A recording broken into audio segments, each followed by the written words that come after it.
Shejtani i mallkuar është një shprehje që përdoret në besim, në fe dhe kultura të ndryshme për të përshkruar shejtanin si një qenie të përjashtuar nga mëshira dhe udhëzimi hyjnor. Në Islam, shejtani njihet pra si Iblisi, si kryesori i tyre. Një xhin që fillimisht ishte në praninë e Allahut, por u mallku dhe u përjashtu për shkak të refuzimit të tij për të pranuar krijimin e njeriut si të veçantë nga balta.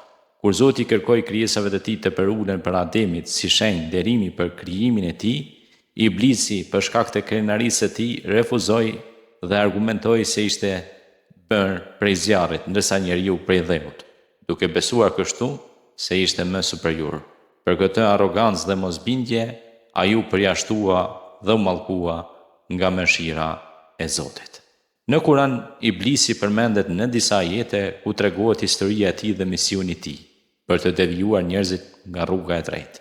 Shejtani i betohet Zotit se do të përpiqet të tundojë njerëzit dhe t'i largojë nga besimi dhe devotshmëria, duke premtuar që do të punojë për t'i mashtruar ata deri në ditën e gjykimit. Për këtë arsye, ai shihet si simbol i tundimeve dhe i mëkateve, një figurë që përfaqëson rezistencën ndaj së mirës dhe shpirtit të drejtë. Në kulturën islame besohet se shejtani ka ndikim në mendjet dhe zemrat e njerëzve duke i nxitur drejt mëkateve dhe zakoneve negative.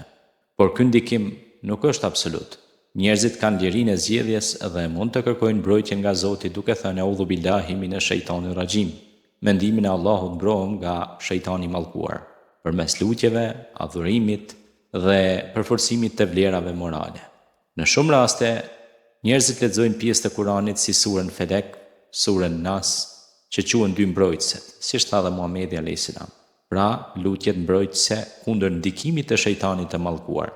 Në thelb, koncepti i shejtanit të mallkuar nxit që njerëzit të jenë të vetëdijshëm për tundimet dhe të luftojnë kundër dobësive të tyre për të ruajtur pastërtinë shpirtërore dhe afërsinë me Allahun. Inna shejtane kana linnasi aduan mubin, me të vërtetë shejtani është armik i përbetuar i njerëzit. Andaj, ne duhet të mbrohemi përmes Kuranit famlar nga shejtani i mallkuar.